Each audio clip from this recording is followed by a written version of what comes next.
Por eso me da muchísimo gusto dar paso a este panel, que también es un panel de lujo, con colegas que tienen muchísima experiencia en todos estos temas en materia de adaptación y cómo vamos a poder ir sí avanzando hacia todo lo que tiene que ver con mejorar el flujo de financiamiento en la región y por supuesto en materia de adaptación. Entonces voy a presentar a quienes nos acompañan y bueno, solamente quería comentarles, es que me está comentando Pilar que va a estarse conectando en un momento, así que solamente quería dar la más cordial bienvenida a las y los panelistas. Nos va a acompañar Pilar Bueno, ella es directora de Argentina 1.5 y bueno, ha sido una persona que ha estado trabajando muchísimo en la agenda de adaptación a nivel global, así que nos da muchísimo gusto que nos pueda acompañar en este panel que justamente vamos a hablar de la brecha global de financiamiento para la adaptación, estado y necesidades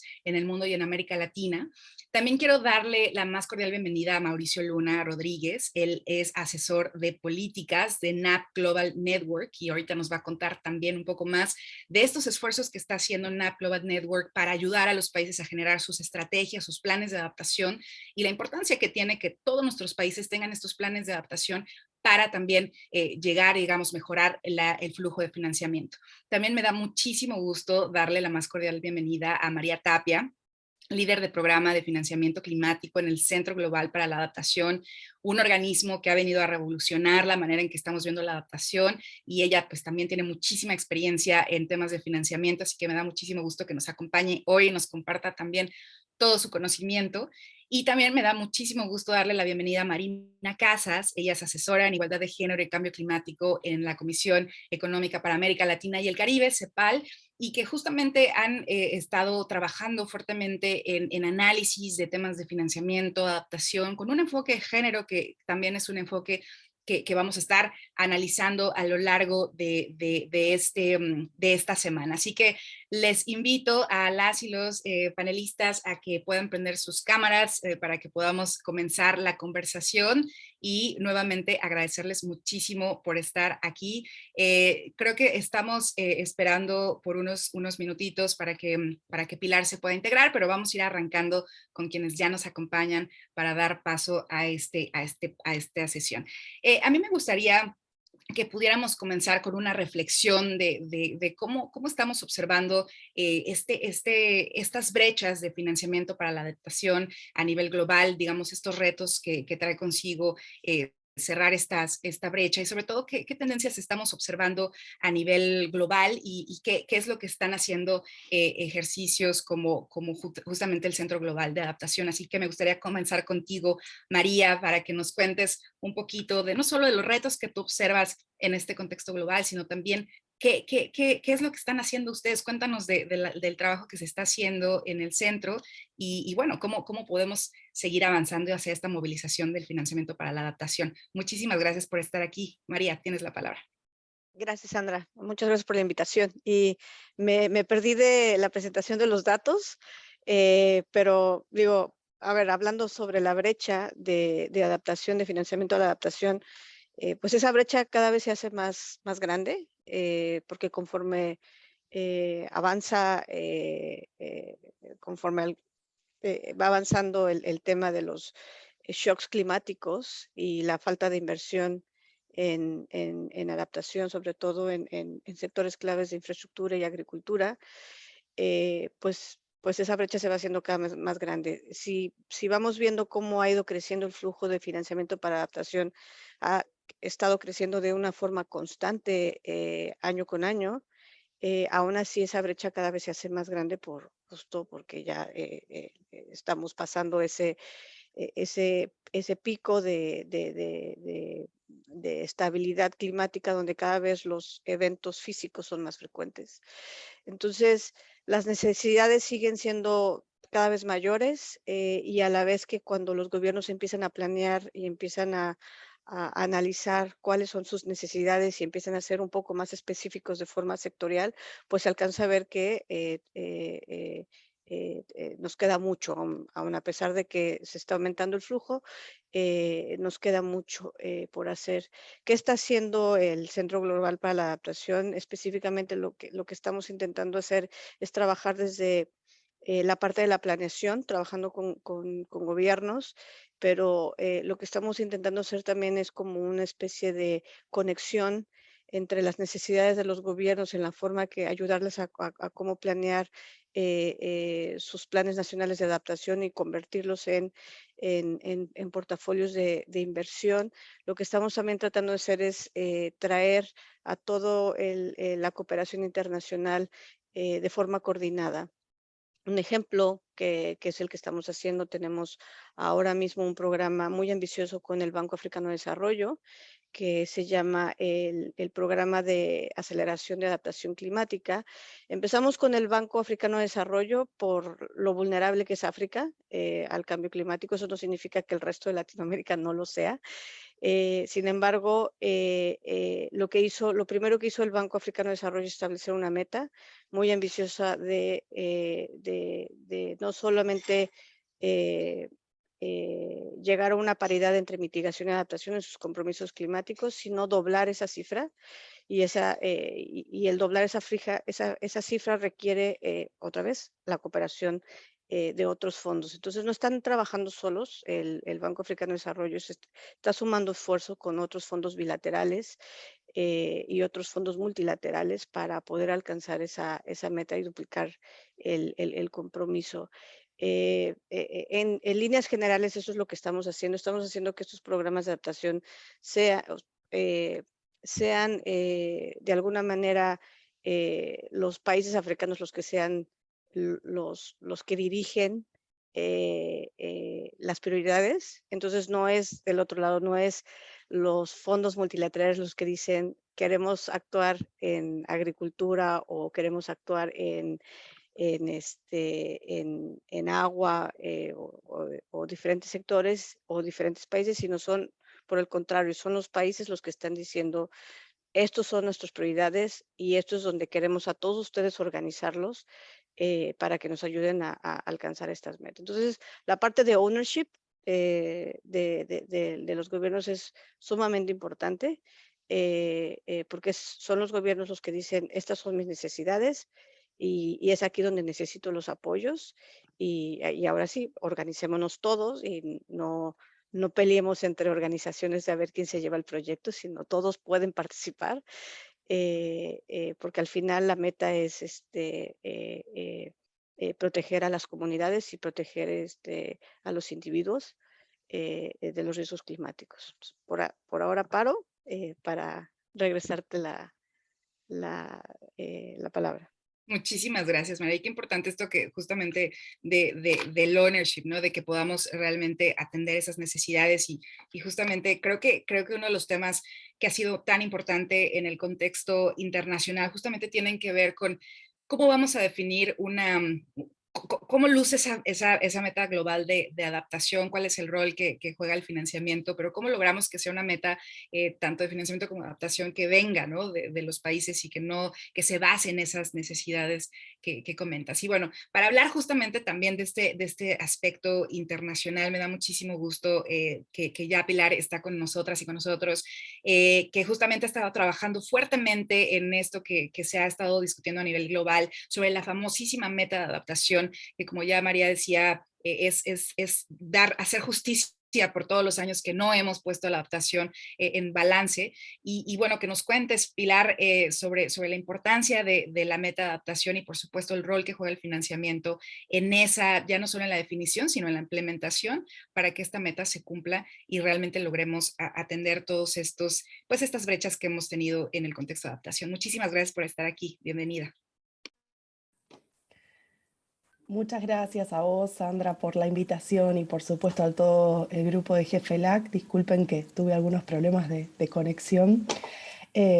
Bueno, me gustaría compartir con ustedes algunas ideas respecto a la meta global, como mencionaba Sandra, y por supuesto celebrar esta semana del financiamiento climático en América Latina, y particularmente el debate sobre la brecha de adaptación, que me parece que es tan sustantivo en este momento, ¿no? Y cuál es nuestro rol como región en ese debate, que quizás ha sido demasiado dilatado en el tiempo, así que la verdad que está buenísimo que lo podamos tener y en este contexto. Y por supuesto a Jefe Lab, Jefe Lab que se ha puesto en el liderazgo de esta actividad como de costumbre. Bueno, ustedes sabrán, las y los que están compartiendo esta conversación con nosotros, que el Acuerdo de París estableció una meta global de adaptación que tiene distintos componentes, que se trata de reducir la vulnerabilidad, de fortalecer la resiliencia y de construir capacidad de adaptación en el contexto de la meta de temperatura y de alcanzar el desarrollo sostenible, que son datos no menores. A la luz, en primer lugar, del concepto de desarrollo climáticamente resiliente que el IPCC ha puesto sobre la mesa con mucha fuerza, pensando en análisis integrados de mitigación, adaptación y desarrollo sustentable, pero al mismo tiempo también en términos de cómo la adaptación, y justamente ahí está el concepto clave de límites de adaptación, digamos, cómo la brecha de adaptación no, digamos, está directamente vinculada con los distintos escenarios del incremento de temperatura, ¿no? Por muchísimos años, en el contexto de la Convención, se buscó avanzar sobre esta meta, el debate técnico, el debate político. Fue una cuestión muy bloqueada por algunos países y grupos de países, o sea que muy tardíamente llegamos a esta conversación, lamentablemente, sobre la meta global de adaptación. Recién desde Glasgow tenemos un programa de trabajo que va a durar 2 años, que está compuesto por 8 talleres, 4 este año y 4 el año que viene. Y ya han tenido lugar 2 talleres, yo voy a hacer algunas referencias en este sentido, así como también las perspectivas que vienen en los 2 talleres restantes de octubre y noviembre.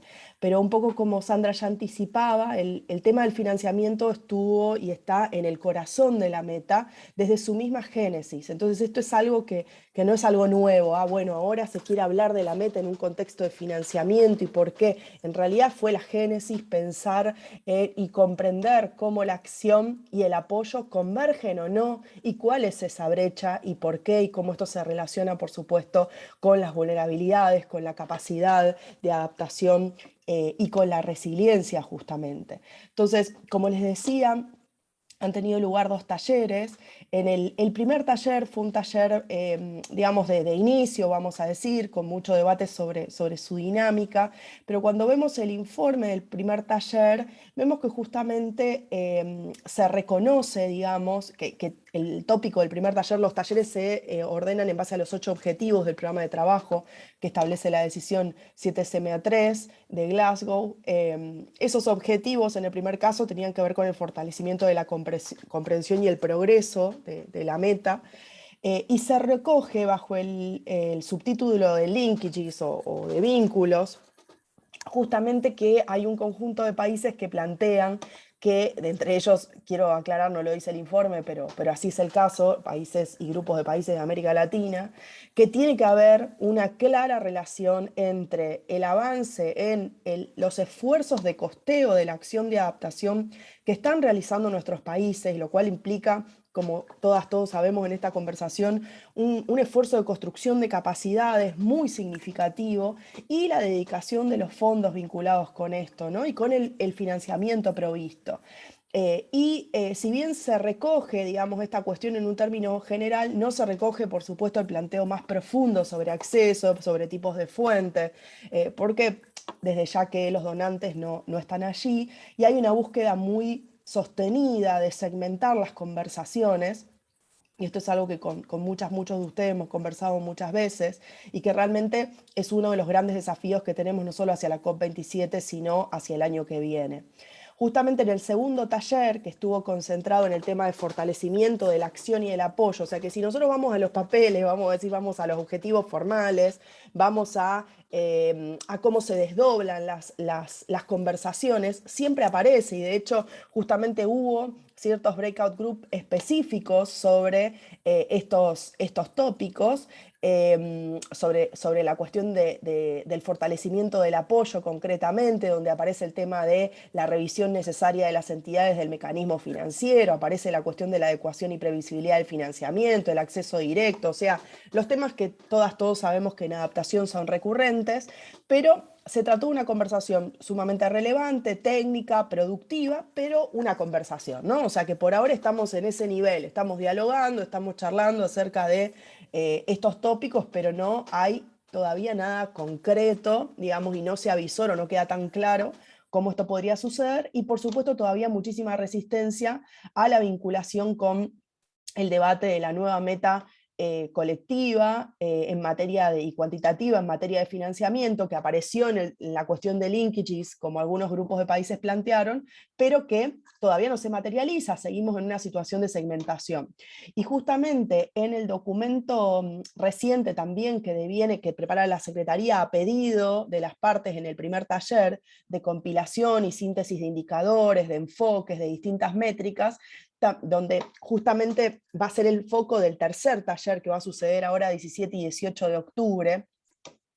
El informe considera algunos ejemplos de métricas, de índices y de indicadores que incluyen aspectos de financiamiento, como puede ser, por supuesto, el Adaptation Gap Report o el Adaptation Fund Results Tracker, entre otros.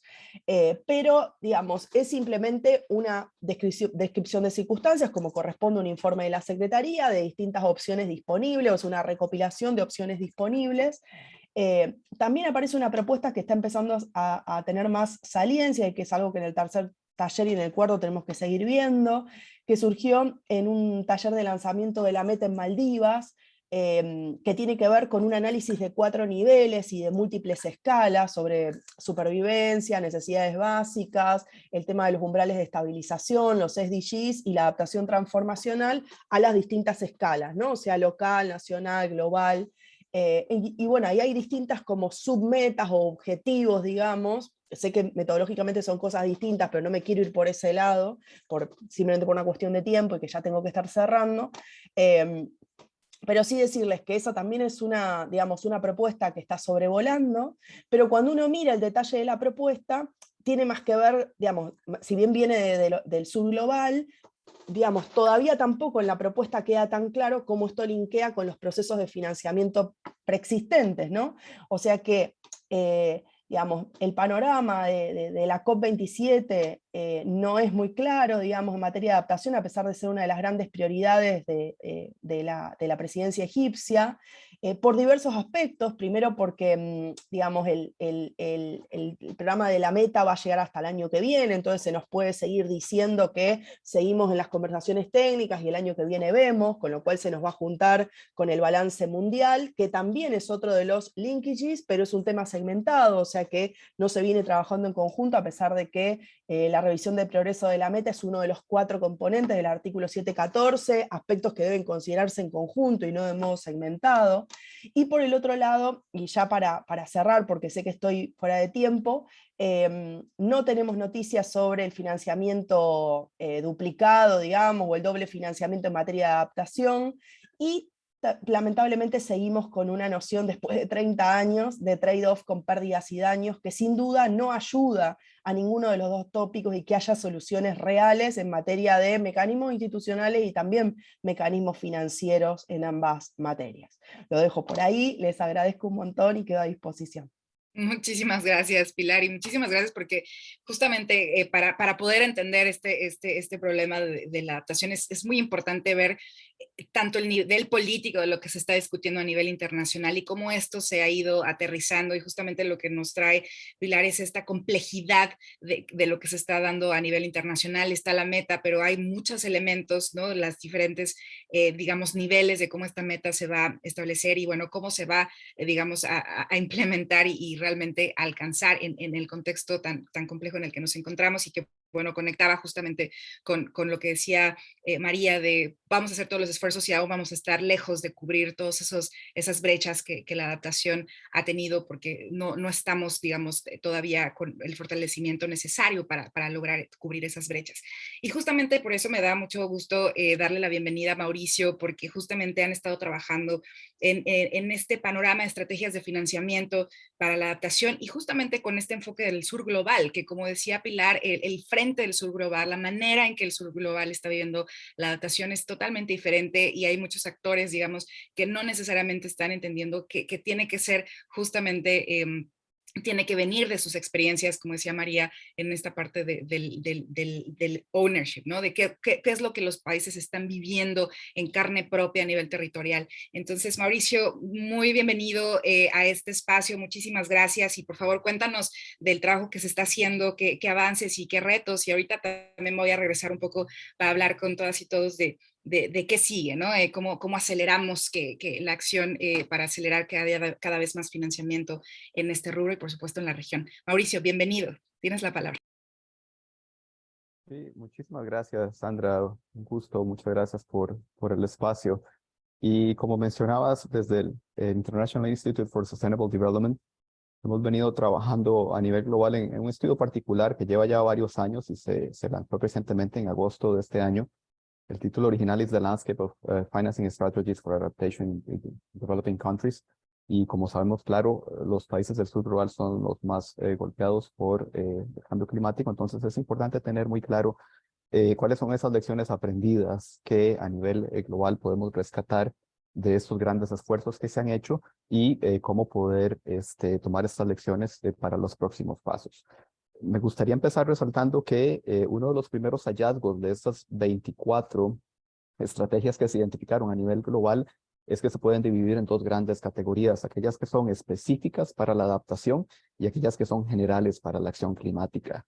Y bueno, ya les voy a comentar un poco más primero sobre las que son específicas para la adaptación. De las 24 en total se identificaron 10 de esta naturaleza. 9 son de países y una es interesante porque es de una región, es de la región de la cuenca del río Níger en África Occidental. Y hay 4 que son de nuestra región, de América Latina y el Caribe, específicas con temas de adaptación. La de Belice, que lleva el nombre de Resiliencia, también la de Perú, la de San Vicente de las Granadinas y la de Santa Lucía, que están enmarcadas en los procesos del NAP, de los Planes Nacionales de Adaptación. Y tal vez me gustaría rescatar algunos puntos clave comunes o aprendizajes que se han identificado de este estudio, de las estrategias particulares, es que, bueno, como uno se podría imaginar, permiten la coordinación nacional y la identificación de opciones de financiamiento exclusivas para la adaptación, que como sabemos es diferente a estrategias de financiamiento para otros rubros como la mitigación o el desarrollo. Otro aspecto interesante es que apoyan el cumplimiento de las metas nacionales de adaptación establecidas en múltiples documentos de la agenda climática, claramente los NAPs, los NDCs, pero también aquellas otras un poco más generales de desarrollo o inclusive subnacionales, metas a nivel estatal en los estados federales, provinciales o inclusive municipales. Y también estas estrategias pueden ayudar a los gobiernos a identificar necesidades de financiamiento para la adaptación, claramente, pero tal vez más importante, identifican acciones concretas sobre cómo atender a estas brechas identificadas. Entonces, esos son algunos de los elementos de la generalidad. También otro aspecto importante de estas estrategias de financiamiento particulares es que posiblemente porque han recibido apoyo metodológico de distintos actores a nivel global y de la cooperación, en la generalidad siguen algunos pasos comunes, como la identificación de las metas prioritarias para la adaptación y sus costos, la identificación de necesidades de financiamiento, las opciones de financiamiento y generalmente cierran con un plan de acción. Y en este sentido, ya les voy a poder comentar también algunos aprendizajes que se pueden rescatar de cómo mejorar este proceso y llevarlo más allá. Tal vez por cuestiones de tiempo, me gustaría pasar ahora sobre el otro tipo de estrategias de financiamiento para la adaptación que les comentaba, que les llamamos generales, o que tienen que ver con la acción climática. Y de estas, de las 24, ya les decía que 10 son específicas, 14 son generales, y en este caso 11 son a nivel país y 3 son nuevamente a nivel regional. Un ejemplo es de los estados insulares de la Melanesia en el Océano Pacífico. Un elemento interesante, varios estados pequeños insulares se unieron para generar su estrategia común y 5 de estas generales pertenecen a nuestra región. Belice, que tiene tanto particular como general, también Chile, Colombia, Ecuador y El Salvador a nivel nacional. Algunos mensajes clave de este análisis. Pues varios países no solamente han preparado, sino que están en proceso de preparación de estas estrategias generales que no necesariamente se han hecho públicas, pero que sabemos están trabajándose fuertemente a nivel país, que incluyen tanto medidas de adaptación como de mitigación. Estas describen sus metas y sus acciones y cómo serán financiadas, incluyendo fuentes de recursos identificados y las actividades para acceder a estos recursos, lo cual es muy importante. Y también algunas estrategias incluyen, además de la identificación de estas brechas, también proyectos específicos, icónicos, o inclusive algunas de estas carteras de proyectos para la inversión, lo cual, como vemos, es un paso también digamos, más adelante. Y tal vez para ir cerrando esta primera intervención, típicamente estas estrategias se nutren de acciones prioritarias, identificadas por los países en los CNDCs, en los NAPs, por supuesto, y del trabajo que se ha venido haciendo a nivel regional y a nivel global de distintos actores, los CPIRs, los colegas del PNUD, que seguramente Gianluca nos va a comentar, en los casos de Chile, Colombia, Ecuador, El Salvador, o sea, son procesos de largo plazo. Y aparte de los pasos metodológicos particulares que les comenté, en el caso de las específicas, que también comparten las estrategias generales de identificación de medidas prioritarias y costeo, también es interesante cómo algunos países han ido más allá con la identificación de financiamiento necesario para medidas más amplias de desarrollo y específicamente asignaciones nacionales para temas prioritarios, lo cual es muy interesante, así como cómo aumentar la participación y el involucramiento del sector privado para que también ellos puedan invertir. Y bueno, lo dejo acá de momento. Muchísimas gracias, Mauricio, y súper importante y muy, digamos, urgente este trabajo y cómo hacer que cada vez sean más países los que estén como en esta tendencia. Y también por ahí voy a querer preguntarles, ¿no? ¿Cómo mejorar esta determinación de necesidades? Sabemos que hoy por hoy la cuantificación de las necesidades de adaptación está, como decimos, subestimada, ¿no? Digamos, es muy difícil poder estimar con claridad cuánto necesitamos para la adaptación. ¿Qué podemos hacer al respecto? Así que ahorita voy a regresar con algunos de estos temas, pero ahora me gustaría platicar con Marina, porque creo que uno de los grandes aspectos que ya mencionábamos al inicio de este día es la importancia de ver la adaptación no solo como este aspecto transversal, sino también en el que si no consideramos la perspectiva de género, podemos generar una mala adaptación o intervenciones que pueden no ser las transformadoras que esperamos. Así que me gustaría mucho que nos cuentes la importancia que tiene la perspectiva de género para poder, digamos, echar a andar medidas en materia de adaptación mucho más efectivas y bueno, todo el trabajo que están haciendo en CEPAL al respecto. Cuéntanos más. Muchísimas gracias, Marina, por estar aquí. Muchísimas gracias a ti, Sandra, y a los demás panelistas, que es de lujo, y muchísimas gracias por la invitación. Bueno, en realidad desde la CEPAL, desde la Unidad de Cambio Climático, también trabajamos el tema, digamos, más duro de financiamiento climático, y yo hoy les voy a traer, ¿no? desde los estudios de género, este trabajo que realizamos el año pasado en el marco de un encuentro regional sobre cambio climático e igualdad de género, y que la CEPAL, más por nuestro recorrido en finanzas verdes, lo tomamos con especial ilusión, ¿no? Y que en el marco de este encuentro concluimos que la importancia, ¿no?, de esta transición fiscal, que tenía que venir en línea, ¿no?, con la transición ecológica, y que a su vez considere esta necesidad que tenemos, ¿no?, de movilizar recursos para garantizar el acceso a las mujeres, ¿no? En general, básicamente nos estamos quedando en el discurso mujeres, pero sabemos que el debate es mucho más amplio, a las soluciones fiscales de esa transición, incluso en estos contextos que tenemos de ajuste.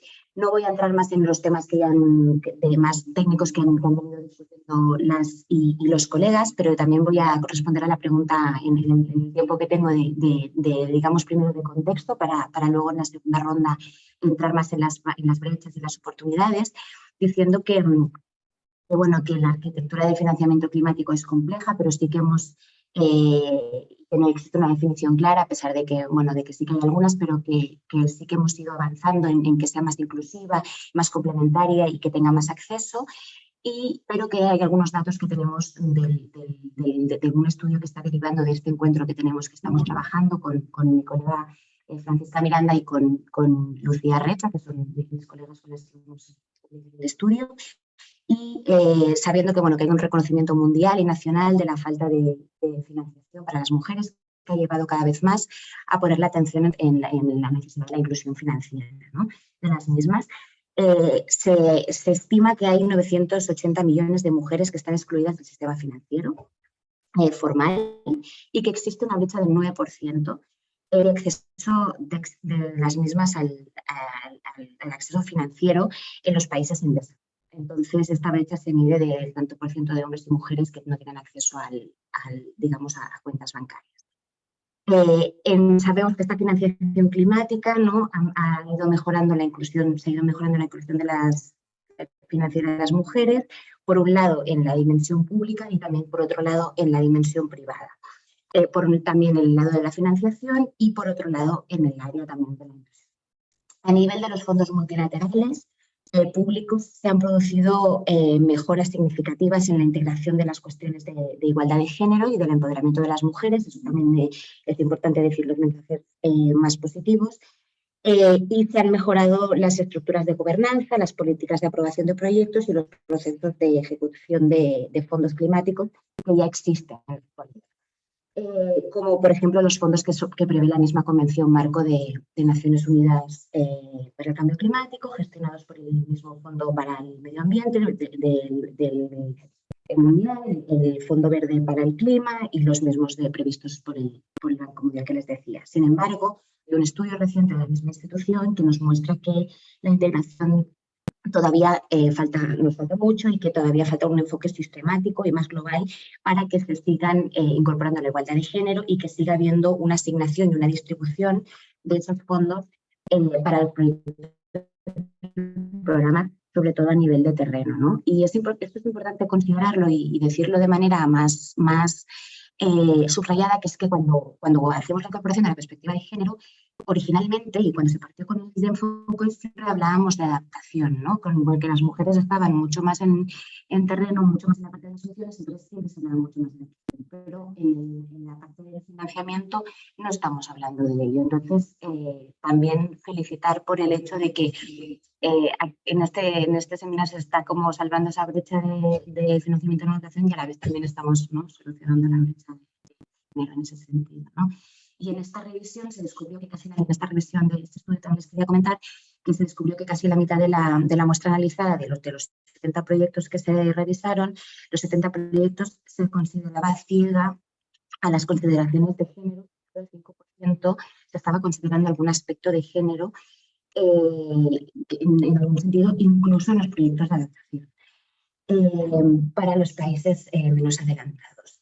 Y finalmente decir que aunque incluso en el Green Climate Fund se requiera que las propuestas de financiación siempre tengan el impacto, o sea, que se considere el impacto de género como parte del marco de inversión, el fondo no tiene su propia corriente de financiación dirigida a proyectos sobre el terreno. Ni existe todavía una evaluación de cómo las entidades están aplicando realmente la planeación de género en los proyectos, por lo cual todavía queda un margen importante de mejora en este sentido. Y de momento lo voy a dejar aquí para dar un poquito más de tiempo. Muchísimas gracias, Marina. Y esto es fascinante y al mismo tiempo frustrante, ¿no? Identificar que no es solo el problema de la adaptación y lo que no hemos logrado invertir en ello, pero también la manera en que estamos dejando, por ejemplo, a una población que aparte las mujeres juegan un rol fundamental en la adaptación en territorio, en campo, y tienen todas estas dificultades de acceder a estos recursos y entonces terminamos teniendo como múltiples problemas que por supuesto también están asociados al incremento de la pobreza en muchos de los países. Entonces creo que estamos como ante una complejidad bastante grande que todavía tenemos que atender de manera estructural. Me gustaría pasar entonces a esta ronda de qué podemos hacer, para acelerar el financiamiento desde los diferentes frentes en donde ustedes están trabajando. Primero, quizá para mejorar, digamos, el entendimiento de las necesidades de adaptación, de financiamiento para la adaptación en los diferentes países, que vemos que hay mucha falta de capacidad, pero ¿qué podemos hacer? ¿Qué hace falta para fortalecer esa definición de las necesidades? Y desde su visión, ¿qué es lo que falta ahí para poder acelerar el financiamiento? Ya decíamos, acceso es un tema fundamental. ¿Qué otras cosas ustedes ven que tendrían que suceder digamos, tanto a nivel internacional, ¿no? De los diferentes procesos como a nivel en campo, y que ustedes consideren pues son estas cosas que hacen falta. Y también invitar a todas y todos los participantes a que pongan sus preguntas aquí en el chat para poder también pasársela aquí a las y los colegas, así que bienvenidas todas sus preguntas. Y bueno, vamos con esta ronda, comenzamos contigo, María. ¿Qué opinas? ¿Cómo mejorar la determinación de las necesidades? ¿Cómo acelerar el financiamiento para adaptación con todas estas consideraciones que estamos hablando? Gracias. Pues mire, yo creo que se tienen que atacar diferentes frentes. La verdad es que no hay uno en particular, se tienen que atacar desde pasar todos estos planes y estrategias o ideas de proyectos a inversiones tangibles. Toda la parte de cooperación internacional, se tiene que hacer un esfuerzo realmente para que mucha de esta financiación venga realmente en forma de subvenciones. Hay veces que el tema de adaptación particularmente se requiere mucha preinversión, y esa preinversión es un costo para los gobiernos que hoy por hoy no tienen esa flexibilidad presupuestaria para hacer toda la inversión en preinversión que se requiere para todo lo que es el análisis de vulnerabilidad climática que se tiene que realizar para poder fundamentar un proyecto que se va a lanzar al Fondo Verde del Clima. La mayoría de los proyectos que el Fondo Verde del Clima está rechazando, los está rechazando porque no está bien fundamentada la parte de vulnerabilidad climática y no está bien fundamentada porque los gobiernos no están preparados o no tienen la información. Eso es muy importante, la información a veces no existe y eso es un tema todavía más profundo. Hay veces que el Fondo Verde del Clima pide información histórica no sé, de 40, 50 años, cuando en realidad los gobiernos locales apenas si tienen información digitalizada de los últimos 10 años. Entonces hay que entender que dependiendo de la información disponible y de la preparación de los gobiernos locales en formular proyectos con un racional de adaptación como principal objetivo es muy difícil y todas esas capacidades requieren de financiamiento subvencionado, ¿no? Al final necesitan recursos no reembolsables y esos recursos no existen. La mayoría del financiamiento climático que fluye a la región en Latinoamérica viene en forma de deuda flexible, sí, cierto, pero se requiere más de financiamiento no reembolsable para hacer todos los estudios y todos los análisis para fundamentar que es un proyecto de adaptación y que va a tener ciertos impactos y resultados esperados, ¿no? Entonces, toda esa parte se tiene que fortalecer en términos de financiamiento no reembolsable. También se tiene que fortalecer o se tiene que hacer un trabajo con los presupuestos de las naciones, trabajar un poco más en el etiquetado de presupuestos verdes. Eso va a facilitar para ellos el poder justificar que hoy ya, si hacemos un ejercicio de los presupuestos nacionales, muchos de ellos ya están gastando en adaptación y resiliencia y no lo saben porque no están etiquetando sus presupuestos. Entonces, tiene que haber un ejercicio profundo de análisis de presupuestos y empezar a etiquetar esos presupuestos, esas líneas de gasto en adaptación que ya existen y que sean más visibles y que puedan funcionar como cofinanciamiento cuando se presentan propuestas a los fondos multilaterales y bilaterales. Se tiene que hacer un ejercicio, se tiene que empezar a utilizar diferentes instrumentos, tanto instrumentos de política como instrumentos financieros para atraer al sector privado. Entonces también, si estamos hablando de financiamiento no reembolsable, que ese financiamiento no reembolsable se utilice de una forma adecuada para atraer al sector privado, no para que se gaste en un estudio y se guarde en el archivero del siguiente ministro, sino que efectivamente ese dinero se utilice con un objetivo de tratar de movilizar el financiamiento del sector privado. Muchos instrumentos existen que ya han funcionado para la parte de mitigación, el tema de los bonos temáticos. Son los gobiernos los que pueden empezar a utilizar este tipo de instrumentos de bonos temáticos como los bonos verdes para empezar a atraer la atención de inversionistas institucionales, fondos de pensiones y aseguradoras, por decir un tipo de inversionista. Pero son cosas que ya han funcionado para la parte de mitigación y que no, o sea, no tendrían por qué ser diferentes para la parte de, perdón, funcionaron para mitigación y no tendrían por qué ser diferentes para la parte de adaptación. Empezar a ver los impuestos verdes, empezar a ver los impuestos por servicios ambientales que ya existen en la región, pero aún siguen siendo una proporción muy pequeña del Producto Interno Bruto de las naciones comparado con otros países de la OECD. Entonces, hay una serie de instrumentos y de cosas que ya podríamos ir avanzando sin necesidad de esperar a esas metas o metas de adaptación, ¿no? que se van a plantear en un futuro. Creo que hay muchas cosas que ya se pueden ir empezando a alinear y que se pueden empezar a trabajar para acelerar esta parte de financiamiento de adaptación. Muchísimas gracias, María. Y todos los puntos sumamente relevantes porque tocas todas las perspectivas de los retos, ¿no? De los países que están endeudados, que pero al mismo tiempo tienen también que prepararse desde la base para poder no solo absorber, sino también movilizar otros recursos.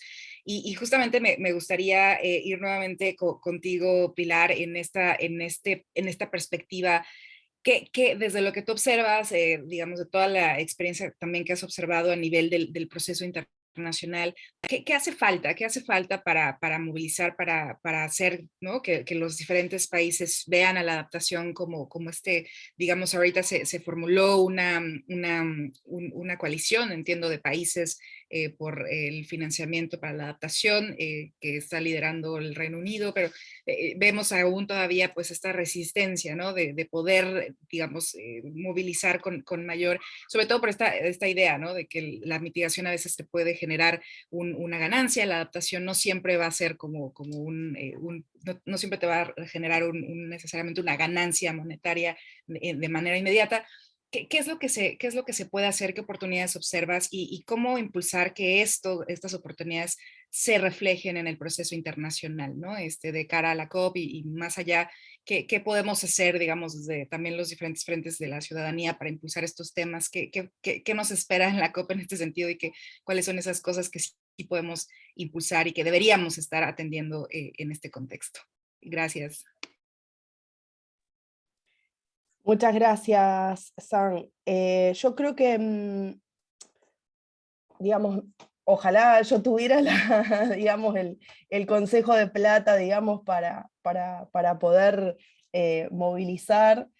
Sí, lo que creo es, como mencionaba previamente, y un poco focalizándome en el plano de mi intervención, que fue el global. Yo creo que es muy importante que como actores y actrices de América Latina, organizaciones de América Latina y el Caribe, digamos, de arriba hacia abajo, de abajo hacia arriba, tratemos de buscar al máximo posible, por un lado, que los sistemas de comunicación y reporte, todos los sistemas de comunicación y reporte disponibles en materia de adaptación, las comunicaciones de adaptación, los planes nacionales de adaptación, las contribuciones nacionales, ahora van a ser también los ABTRs o la sección de adaptación de los informes bienales, realmente avancen en un proceso de identificación de necesidades costeadas, digamos, y ahí también yo sé que hay un progreso en el trabajo con CEPAL, digamos, que varios de los países de América Latina estuvieron buscando y que van a seguir seguramente el trabajo. Yo creo que ahí a nivel regional tenemos una oportunidad muy importante, muy buena, y que además eso nos puede llegar a poner en una condición como región un poquito más beneficiosa en comparación con otras regiones, porque es terrible estar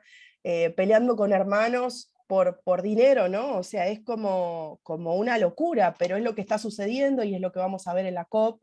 Entonces, digamos, esa es la primera sugerencia, pero también ir a la COP con el mayor discurso unificado que sea posible, con las organizaciones de la sociedad civil bien claras respecto a la importancia de buscar resarcimiento por las pérdidas y daños para nuestra región, identificar cuáles son esas pérdidas y daños y tener mecanismos claros, comparables entre nuestros países, cosa que también algunos países han hecho en forma aislada, pero no como una cuestión de vinculación, o sea, no estamos teniendo un diálogo interno sobre este tema, sé que va a haber diálogo sobre esto a lo largo de la semana, así que bueno, creo que hay algunas oportunidades, ¿no? Y como dije al principio, creo que hay que hacerlo lo antes posible porque en todos los casos estamos un poquito fuera de tiempo, así que muchísimas gracias.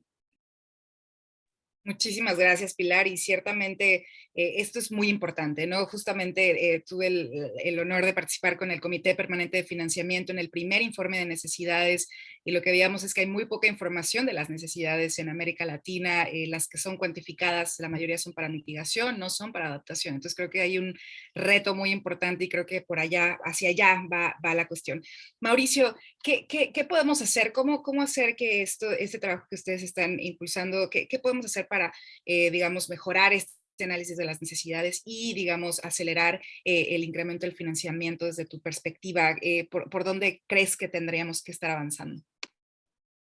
Gracias, Sandra. Creo que se alinea muy bien con los comentarios previos de las colegas de María y Pilar. Particularmente me gustaría empezar rescatando entre los mensajes clave de este estudio que les mencionaba sobre retos y oportunidades, generar las condiciones habilitadoras clave para que esos flujos pues realmente se aceleren y lleguen a las poblaciones que los necesitan.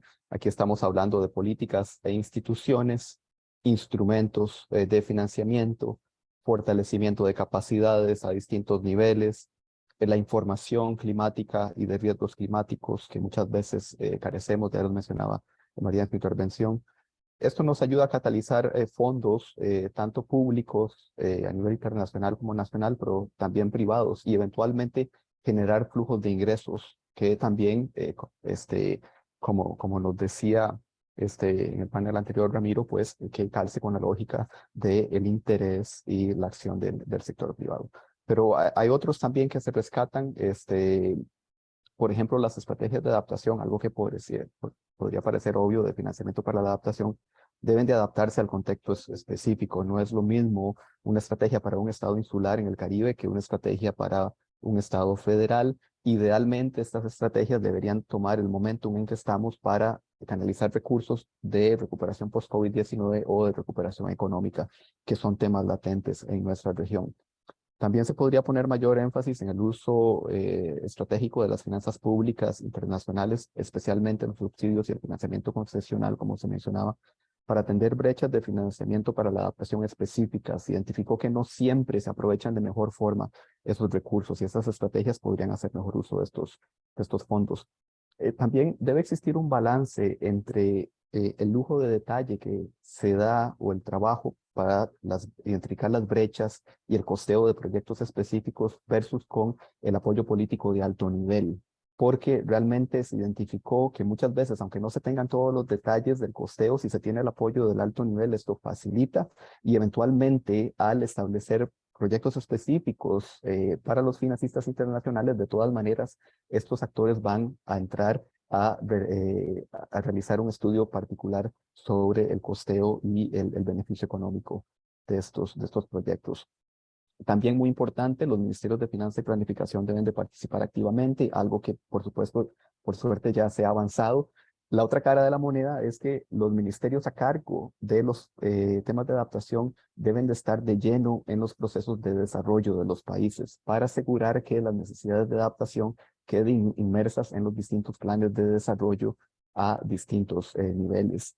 Y tal vez para cerrar, es muy necesario mejorar el seguimiento de la financiación climática a nivel país. Yo creo que hay esfuerzos grandes como el índice que ya nos presentabas, todo el trabajo de GFLAC y otros actores que están haciendo en la región, y ese trabajo debe continuar porque es clave para tener un mejor entendimiento de cuáles son esos frutos maduros, como muchas veces decimos, y dónde mejor utilizar los recursos que son escasos. Muchísimas gracias, Mauricio, y toda la razón de la importancia de mejorar pues, las condiciones habilitantes a nivel nacional y todos los retos que aún tenemos ahí, creo que es muy importante. Marina, ¿qué opinas? ¿Cómo podemos acelerar, digamos, cómo mejorar? Ya hablaba Pilar del ejercicio de CEPAL, ¿cómo mejorar esta determinación de las necesidades desde esta visión de abajo hacia arriba?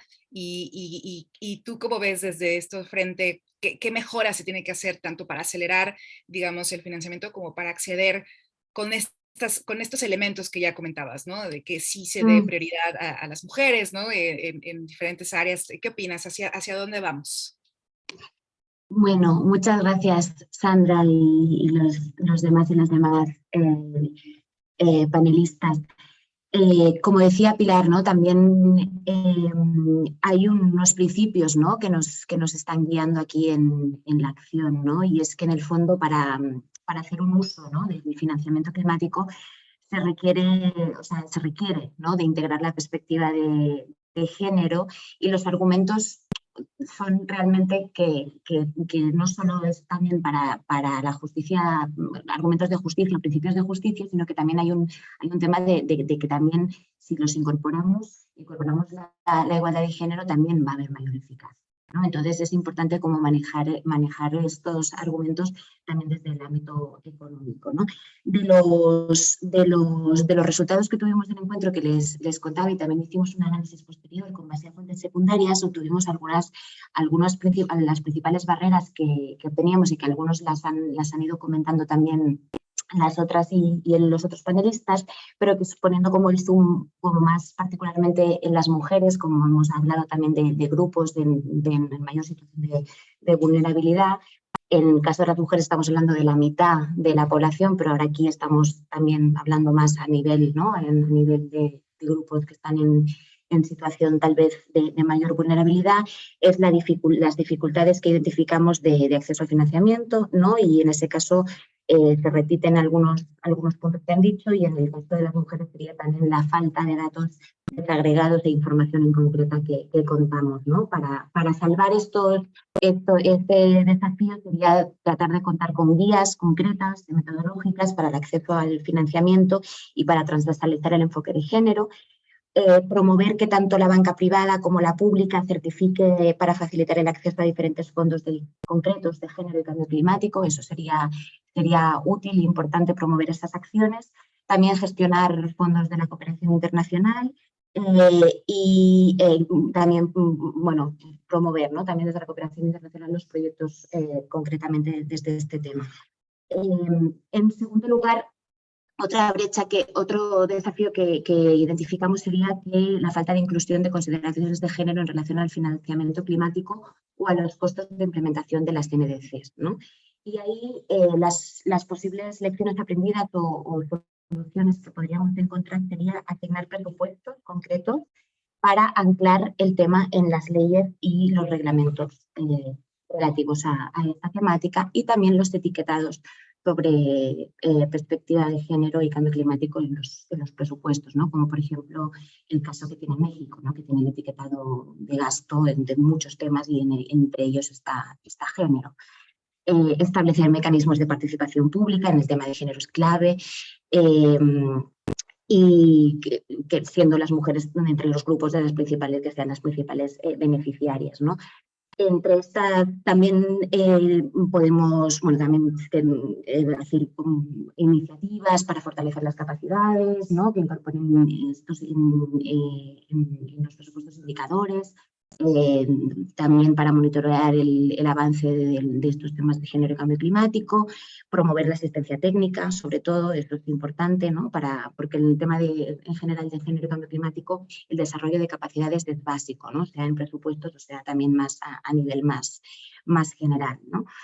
En una tercera desafío que identificamos eran las necesidades de fortalecer las capacidades en presupuestos con perspectiva de género. Eso era algo como mucho más particular, ¿no? Y una de las soluciones era direccionar líneas de crédito y fondos accesibles al género y cambio climático que permita llegar a los territorios. Y esto es especialmente importante siempre y cuando no terminemos dejando a las mujeres ahorcadas, digamos, en ¿no? O sea, siempre logrando que sea un... O sea, siempre sabiendo que siempre vamos a necesitar una parte de lo público que acabe complementando este tipo de medidas, ¿no? Eso es importante que lo consideremos como medida.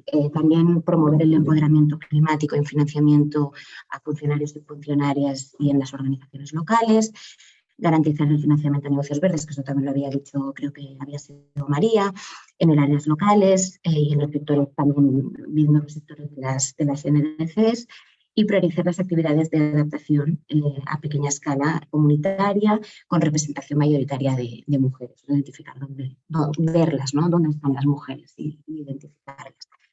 Y finalmente, bueno, asegurar el acceso al financiamiento de organizaciones de la sociedad civil, incluidas las organizaciones de mujeres. En este caso no me detengo tanto porque ya hemos, en algunas medidas también se comparten, pero también es poner atención especial en la adaptación y desarrollar microcréditos y mecanismos de financiamiento innovadores, especialmente adaptados a la realidad de las mujeres y sin condicionalidad, ¿no? de propiedad de la tierra. Eso también es muy importante, ¿no? Porque muchas veces ellas no son las titulares o las que tienen la titularidad de la tierra. En este tema también ha trabajado mucho la FAO y otras organizaciones que tienen que ver con esta temática, y es importante siempre ponerlo de relieve. Y finalmente la necesidad de evaluar los impactos de género de las asignaciones del fondo. Y esto último sí que creo que es importante detenerse, porque como soluciones sería integrar indicadores de género en los objetivos de desempeño y los marcos de medición, ¿no? De resultados y la evaluación de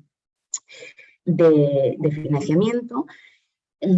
Después, efectuar una auditoría regular de los impactos de género de los fondos de asignaciones, en la asignación de fondos. Eso también es importante para poder monitorear estos aspectos, recopilar sistemáticamente el sexo y hacer análisis de género, y realizar las evaluaciones independientes y establecer mecanismos que puedan dar resultados y que sean fácilmente accesibles, que sean fondos accesiblemente a individuos y a grupos, ¿no?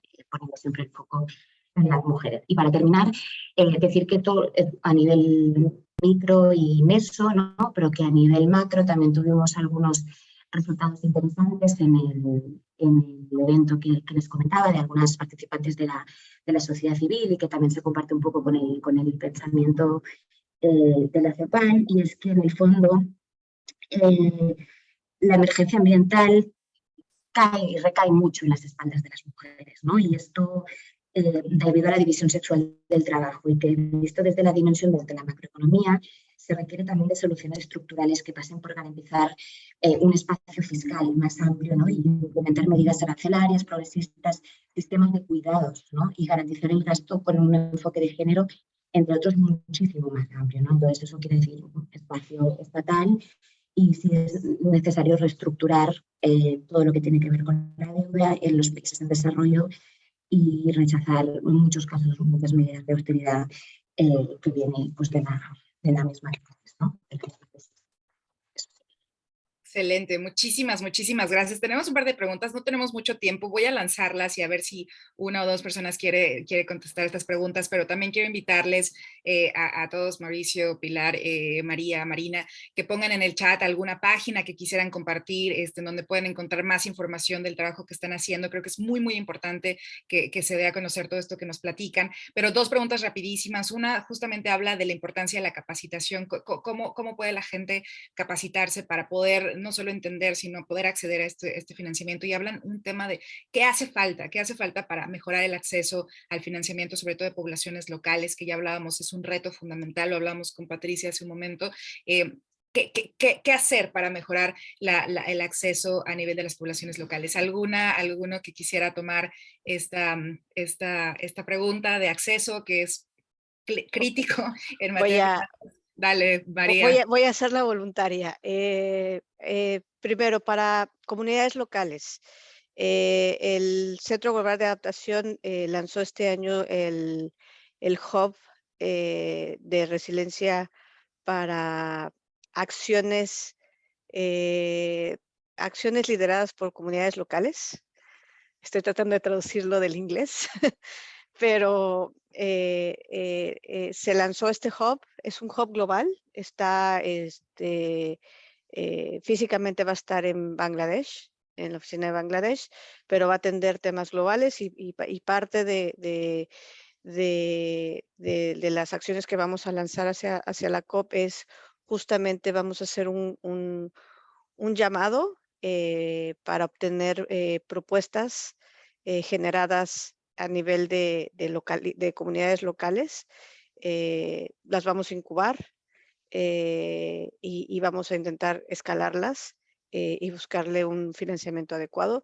Pero la idea es de que este hub global obviamente está hecho para capacitar a las comunidades locales a formular proyectos para que puedan acceder en una forma coordinada a acceder fondos internacionales. Es muy típico que los proyectos que llegan a los grandes fondos multilaterales por tamaño, normalmente los de pequeñas comunidades quedan completamente descartados porque a nivel nacional van a priorizar aquellos que son los grandes proyectos de infraestructura o los grandes proyectos sectoriales y los proyectos liderados por comunidades locales pues normalmente nunca llegan a, a la atención del punto focal del país con estos fondos multinacionales. Entonces, el tipo de capacidades que vamos a intentar hacer es justo desde la formulación de proyectos hasta todo el camino o la ruta que tiene que hacer un proyecto para llegar a la atención del punto focal y hacerlo relevante para el país, un proyecto que pueda ser replicable. Obviamente, si sale de una comunidad, perfectamente puede ser aplicable en la comunidad vecina. Si agrupas varios proyectos de comunidades en una misma ciudad, perdón, en un mismo estado o en una misma provincia, pues estamos hablando ya de algo en escala, ¿no? Entonces, esas pequeñas soluciones se pueden agrupar, pueden formularse de tal forma de que le lleguen a la atención del punto focal en el país, que es el que finalmente prioriza aquellos proyectos que van a buscar fondos multilaterales para su financiamiento. Esto es en cuanto a comunidades locales. Y en cuanto a capacitación también de los puntos focales a fondos multilaterales, pues con ellos también se tiene que hacer un gran trabajo y que esto lo estamos haciendo para la COP. Y otra vez, nuestro programa está muy enfocado ahora mismo en África, pero eso no significa que no lo vayamos a replicar en otras regiones. Vamos a tener un taller donde vamos a juntar a todos a 35 puntos focales de África al Fondo Verde del Clima, pero también a entidades de acceso directo, es decir, a las entidades acreditadas a nivel nacional para atacar el tema de información climática, o sea, de dónde, cuál es esa información y cómo se tiene que construir para que estas propuestas que llegan al Fondo Verde del Clima no sean rechazadas. Este evento obviamente se va a tratar con los centros meteorológicos regionales y nacionales, junto con el Fondo Verde del Clima, los expertos en toda la parte de fuentes de información y de los datos históricos que normalmente se piden que hay tanta controversia. Entonces es el tipo de talleres que son un poco más técnicos, pero que generan capacidades a nivel puntos focales y entidades que tienen nacionales que tienen acceso directo, que son acreditadas a a estos fondos multilaterales. Entonces son dos tipos de iniciativas que estamos llevando a cabo en el GCA y con gusto yo puedo poner aquí el link tanto del Locally Led Action Resilience Hub, que se llama así en inglés, para que, digo, porque ese al final es global y ese es para acceso para todos, así que con mucho gusto lo pongo a disposición. Excelente, pues muchísimas, muchísimas gracias María, Mauricio, Marina y Pilar por no solo por compartirnos el trabajo que están haciendo, sino también esta visión de hacia dónde podemos avanzar. Jackie Walter recuperaba varios de los puntos discutidos y sobre todas las dificultades y las debilidades que aún enfrentamos, pero también los avances que se han dado y esta posibilidad de seguir escalando la acción. Muchísimas gracias por su tiempo. Por favor, compártanos los links de los estudios que están haciendo, los espacios en donde pueden las personas consultar más de los trabajos y bueno, pues felices de dar continuidad y dar seguimiento y sobre todo seguir generando sinergias para que más gente pueda movilizar, acceder a este financiamiento tan importante para la adaptación. Muchísimas, muchísimas gracias por estar aquí. Aprendimos muchísimo y bueno, les estaremos molestando porque justo el programa de jóvenes de finanzas sostenibles del próximo año va a tener un fuerte componente de adaptación, así que vamos a estar en contacto con todas y todos ustedes. Y muchísimas gracias por su tiempo y bueno, así